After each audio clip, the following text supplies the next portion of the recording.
Man, I knew it, y'all. So it came out that the reason why this man unalived the mother of his child, and his cousin is because he was DL. And it came out, and for somebody found out. I think at one point maybe the baby mama found out, and the information just kind of spread it.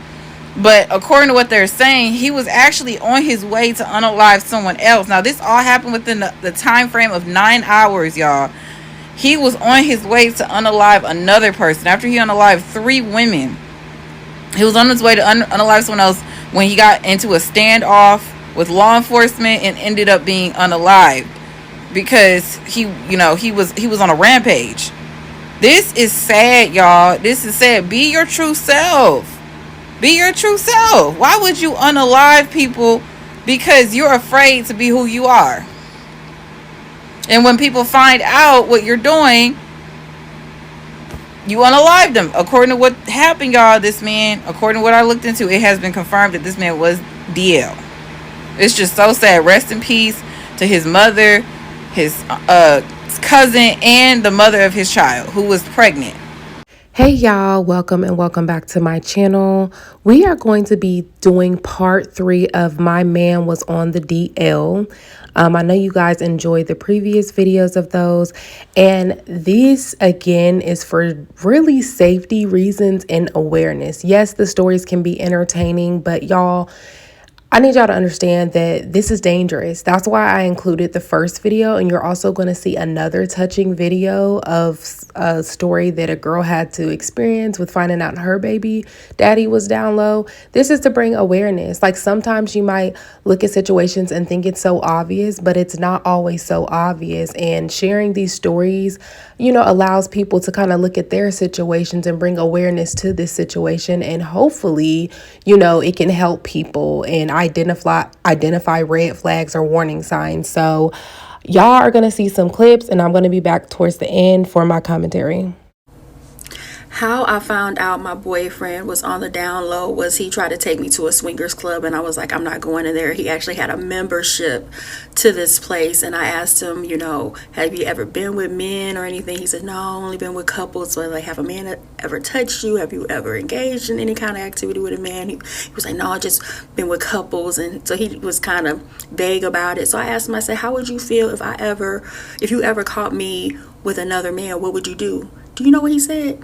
He was like, I wouldn't do anything. I would join. Like, you would just join us? This is somebody I've been with in a relationship for over a year. He said he was straight, supposed to be monogamous, but the entire time of us being together for over a year, he had been cheating on me at swingers club and had been with both men and women. And he finally came out later as bisexual. So I want to talk about a taboo topic, a topic that a lot of people don't want to talk about. Men on the down low. And I'm going to give you some tips that a man is on the down low. Honestly, I wish I didn't know these things to be true. I wish I was in the dark, but unfortunately I'm not. So I feel like I have to tell other women to help because it is a dangerous situation for more reasons than one. But we'll talk about that another time. Let's get into the signs that a man may be on the down low. And for those of you that don't know what the down low means, it means that a man is engaging in homosexual activity, a double life, but he's living the life of a straight man, meaning he's in a relationship with a woman or he's married with kids and he doesn't share that information. He's acting like he's completely straight, but really he's engaging in high risk behavior with the same sex. Okay, so listen up.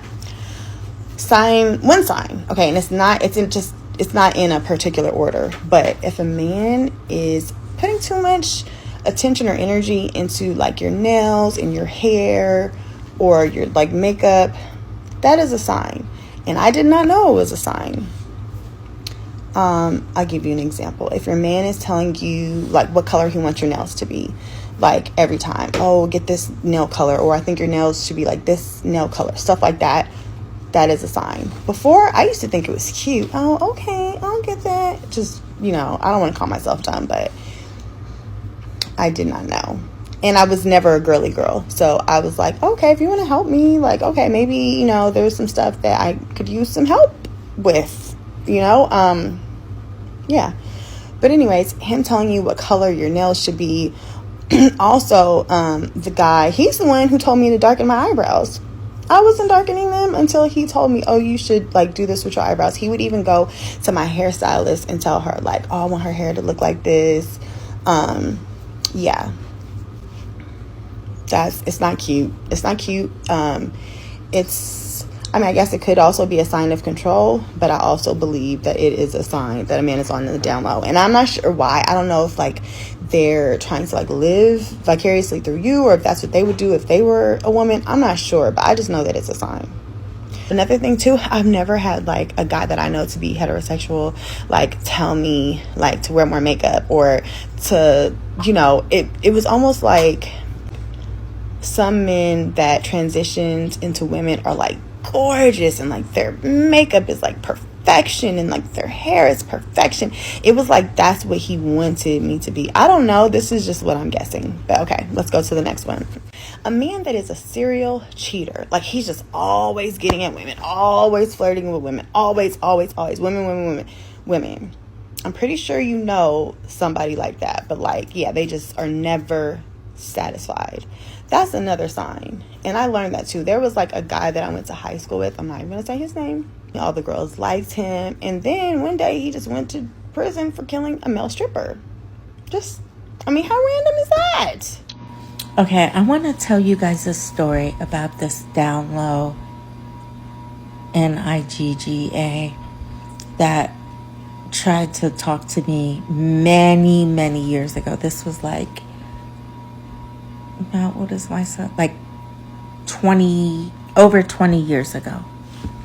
Okay, so I'm at a Super Bowl party, right? And at this Super Bowl party is my best friend and her husband, who's a firefighter, and all these firefighters. So one of these firefighter guys is like, hey, can I have your number? Blah, blah, blah. And I was single at the time, so I'm like, okay, fine. So I give him my number.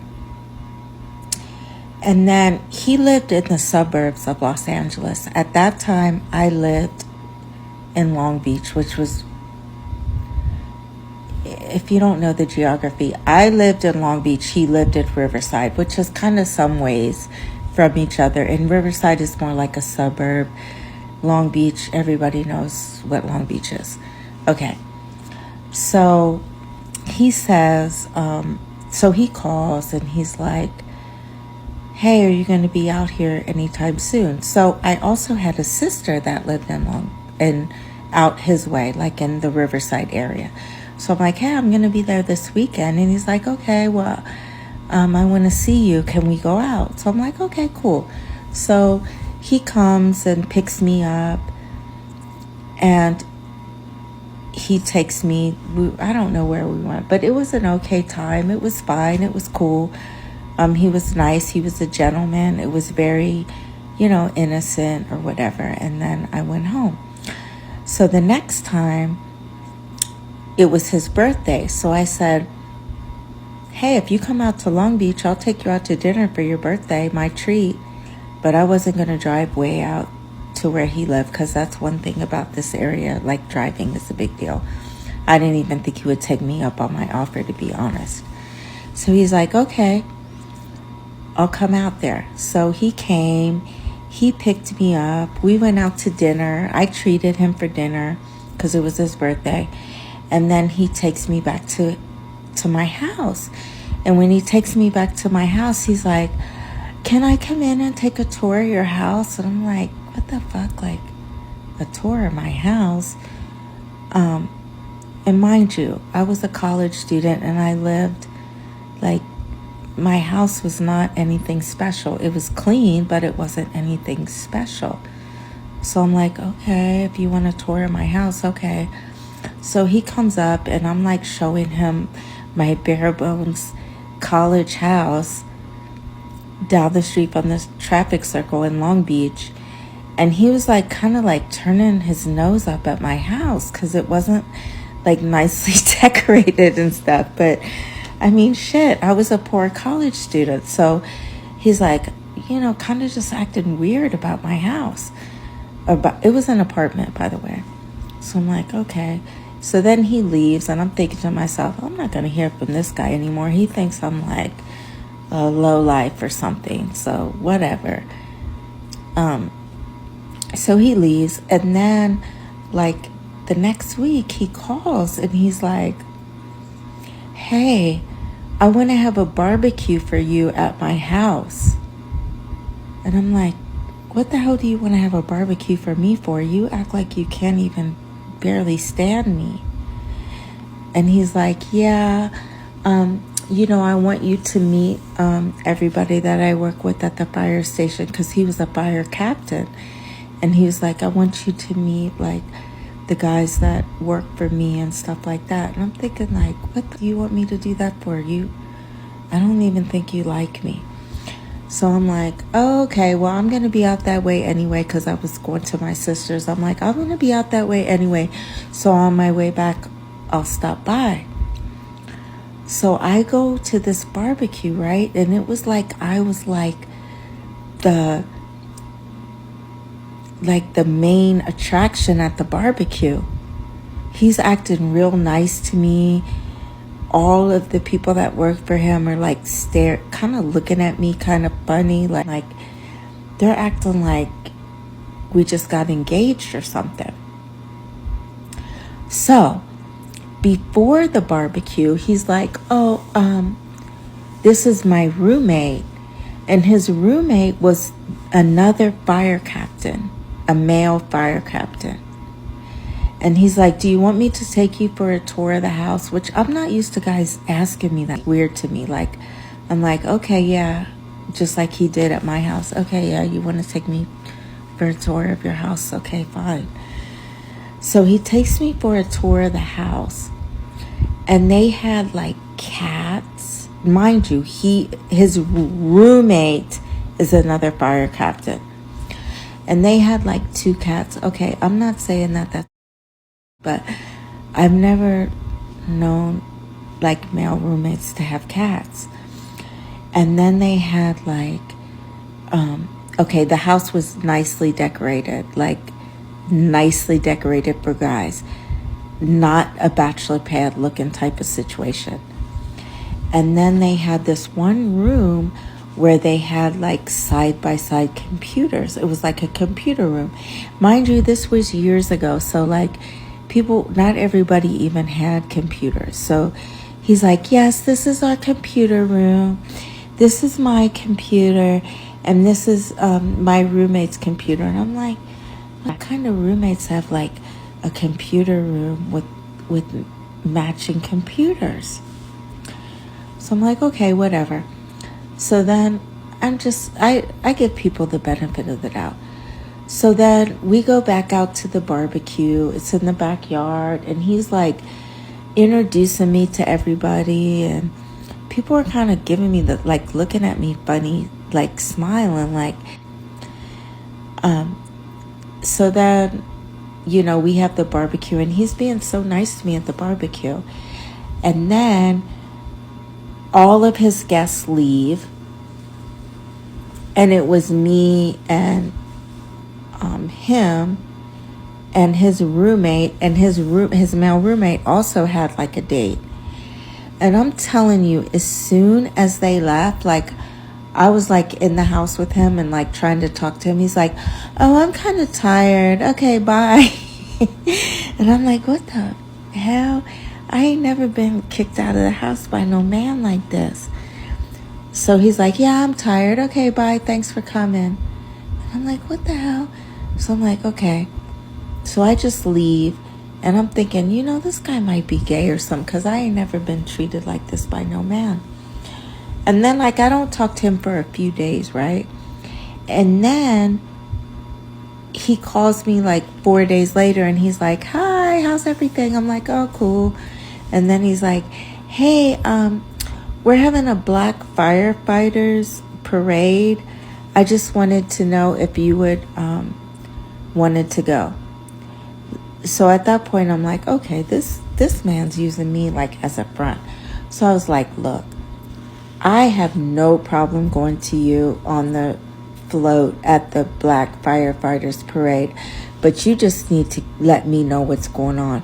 If you want to be cool and you want me to front for you because you're gay and you live with your partner and it's not cool for you to be gay because you're a firefighter, and I understand people are discriminated against gay people. I don't discriminate against gay people, but at the same time, I don't like down low. You have to let me know what's going on. I don't have no problem going with you. I'll go. But you need to let me know what's going on, because I ain't never met no man like you. You act like you know, it was just a way different thing. So he was like, oh, do you know? He just went off. He's like, do you know how many women like me? Blah, blah, blah, blah, blah. And he got so pissed and hung up the phone. And I was like, okay, well, bye. To be clear, after learning about this, that time I smelled poop in his whole frontal area, well, that made so much more sense. Story time. So I was obsessed with this guy. I really, really loved him. And we were in this very toxic relationship. It was an on again, off again. We were on the off again.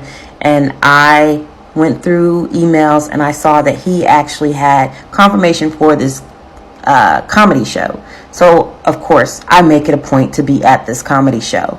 And guess what? I see him there. And he's there on a date with a dude. Yeah, I said it, a dude. Now you're probably saying, hey, Truth, you know, he could just be going to the comedy show with a male friend, you know, the bros. I could look at this dude and tell he wasn't a bros. He was a date. Now let me back up. They were there with two women, but these women were not attractive. They were very unattractive. So I don't know why. I'm like, why even bring them? I mean, cut out the middleman. You know what I'm saying? Anyways, he actually sees me, my ex. He looks over, and then I see him lean into his date. I mean, the dude. And the dude turns and looks at me like, fish. This is a whole hot mess. So even though he's there with this guy, he still finds a way to come and talk to me, which is totally rude because you got a whole table there with you. And so we are still talking even when the show ends. And I forget what we were talking about. I was just crazy. I probably should have just left him alone.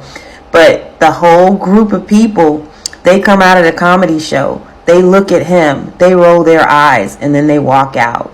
It was so funny. I sabotaged the whole date. But at the end of the day, I don't even know if I should post this. Maybe I shouldn't even post this. Anyways, he was imported from Atlanta. Atlanta's a hot mess. Do not recommend. 0 out of 10.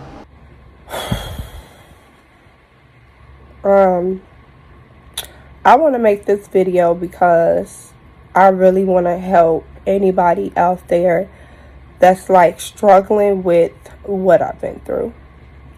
I am a single mom of 2 kids. I am no longer co-parenting with my son's father. And what I'm going to I want to start making a series because I don't really show like, or even tell kind of what I've been through. And when I tell other women, they want me to tell my story. They want me to spread awareness and they want me to say something. But as of December 24th of 2023, I made the decision to no longer co-parent with my son's father. It's draining. It's a mental thing. It's very traumatizing. So I just can't do it. And again, I'm telling this story because I really want to help somebody else to prevent what I went through. On December 24th, I decided that I would no longer co-parent with him. For various of things, but this situation in particular, I'm like, I'm done. I can't do it. I've forgiven him for a lot of stuff that he has did, and I can't keep forgiving. Like, I'm gonna keep forgiving for me, but I'm not going to keep going through or allowing him to put me through things. Now, as of July 5th of 2021 is when I found out that he was living a double life. I want to start at the beginning of like how we met and stuff, but I'm going to put on the video what I want to name this video. And if you feel like it will help you, or if you feel like, you know, Deanna, I really want to hear your story, let me know, because I really, really, really want to help other women to prevent what I went through. And this is my pain. This is my experience. And this is what I had to go through as far as dealing with this man. Okay? I'm going to start from the event that happened of last year of why I'm done co-parenting with him. And then I'm going to probably just start at the beginning. I will need time because it's not easy making these videos. It's not easy possibly telling the world what I went through. It's not easy. So just give me some grace of letting me get it out. So I'm going to start at the end and then I'm going to go to the top. So December 24th of 2023, it was the weekend for him to take my son, or our son. I have not seen or heard from my son the entire weekend. Have not seen him, have not heard from him. Now, his father knew that he had a birthday party on Christmas Day that we were celebrating with my family. So I haven't heard from him this entire weekend. He knew because I told him prior that week. So I was calling his phone. I have not heard from him in like 4 to 5 hours.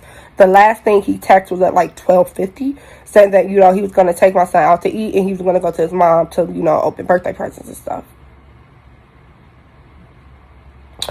So December 24th, I have not heard from him since 12:50. It's now going on 4 o'clock. I'm calling, I'm texting, I'm calling, I'm texting, I'm calling, I'm texting. He sent me another text, I think around like 4 something.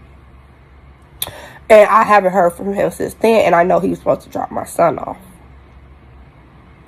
Now, since I have not heard from him, and I reached out to his mother, and I said, you know, have you seen your son? Have you heard from your son? She said, no, I haven't seen him since Thanksgiving.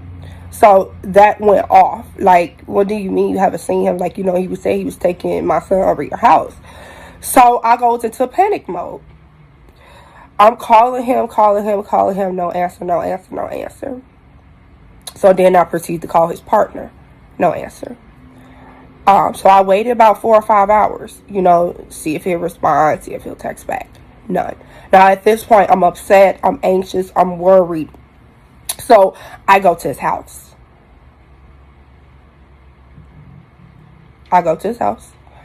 Right when I pulled up, he called me.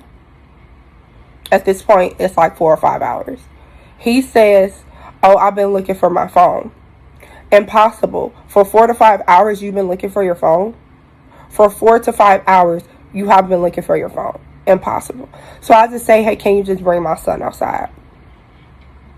So I'm outside waiting for like 4 to 5 minutes, or maybe 2 to 3 minutes. I don't know. But it's raining and it seemed long to me. He proceeds to come to the door and he was like, calm the fuck down. But it's like, don't tell me to calm down after I've been reaching out to you about my kid. Don't tell me to calm down when you haven't answered your phone in like 4 to 5 hours. Just don't tell me to calm down. So that's what I said. Don't tell me to calm down. And I proceeded to take my son out his hands. And I was proceeded to leave. He said, and slammed the door in my face. So what do you do when somebody slams a door in your face? You walk away. So that's exactly what I did. Walk away with my son. The door swings back open, and all I hear is, and I'm just like, in front of my son? You're doing all this so I proceed to walk away. He goes and get his boyfriend on me. Long story short, 2 years ago, I found out he was cheating on me for a year with men. Never knew. There was no signs at the beginning. It's a long story. But anyways, his boyfriend comes to the door. And the father of my son is really yelling out. So in that moment, I wanted to break down because you're doing this in front of my son. You disrespected me in front of my son. I have taken a lot from this man. I have dealt with a lot. If you don't know me, or if you're not friends with me, or you're not my family, you would not know the amount of pain that I suffered within 2 years dealing with him. You wouldn't know. And I've been healing for 2 years. So I'm like, okay. So I walk away again, get my son into the car. My sister is with me. So my sister gets out and was like, no. Now my sister's arguing with him and his boyfriend. So I'm trying to like tell my sister, go back in the car. We finna leave. At the end of the day, I am still a woman and you are still a man. Why would you go get another man on me? You couldn't have not felt that threatened to go get another man on me. You could not have felt that threatened to go get another man on me. And then you could not have felt that threatened to do it in front of my son. So at this point, it became a safety issue for me and my son. Now, I don't want to co-parent with him. I can't. It's too much pain, and it's too much. I have to deal with so much. I'm tired. And I just want to help other women if they are going through this, or if they have to deal with the man that they found out was actually a DL. I want to help you because this is really like a mental. These situations are really beyond me because it's just getting ridiculous. And again, it's very dangerous, which is why I show you guys these stories and we talk about this kind of stuff. So I seen one time this guy who was homosexual. I don't remember if it was a comment he made or if it was a video I ran across, but he was like, I blame y'all for these stories because, society, the pressure that it puts on men coming out the closet and blah, blah, blah. And that's straight BS to me. And the reason it's BS is because today, 2024, nowadays is the best time for any man to come out the closet. Y'all have rights now. Y'all are way more accepted than y'all have ever been accepted before. Y'all have the right to marry in a lot of these states now. Y'all have the right to adopt now. Like, I don't want to hear that. Y'all have all kind of rights, festivals, festivities. Don't they even have a month? Like, come on now. Like, just stop. Just stop. Nowadays is the best time for anybody to come out. So again, that is BS. Everybody is going to face some type of judgment or criticism for something that they choose to do that's not normal to everybody else. For example, I will be the first one to tell you, I used to heavily be into the church. I don't follow religious. I'm not a religious person anymore. And I tapped more into spirituality. I started doing tarot readings and everything. So I was judged. I was called all kind of names like, you're a devil, you're an atheist, blah, blah, which None of those are true. But guess what? People are going to come up with their own assumptions. That did not stop me from walking in my truth. I'm not going to be uncomfortable to myself to please everybody else. What most people don't realize is like a lot of people honestly don't have a problem with you being who you want to be with romantically. We have a problem when you decide to hide it and create children and create all these romantic ties to you when you know that that's not your truth. So now you are hurting other people who's involved. That's the problem right there. So that's how I feel when it comes to the situation. Again, these situations can be very, very dangerous. And to the poor last girl, the one who's on the screen now, that is so like realistic when you think about it. These men are angry. And I feel like even though we don't know her story of how she found out he came out, well, he didn't come out how she found out he was down low. They be angry that you find out, for one. So now it's out there. He's living his truth, obviously, with his partner.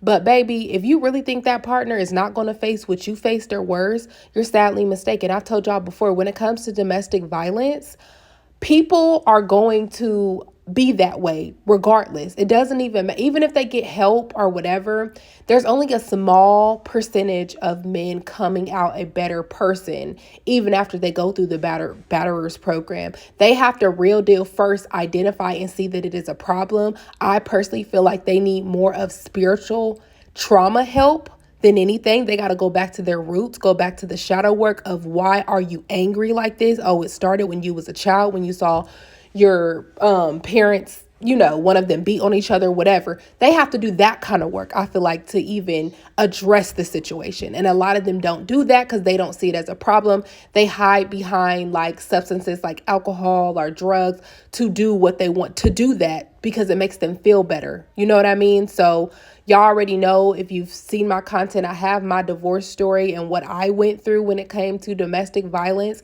And a lot of stuff that she said is relatable. A lot of these men are angry. I was very much used to him calling me out my name on the norm regularly. I was very much used to it. So I don't feel like it's a problem at all that she's choosing not to co-parent with him, especially at this time. You need to get yourself together, because if you think I'm about to have this toxicity around my child, I'm not.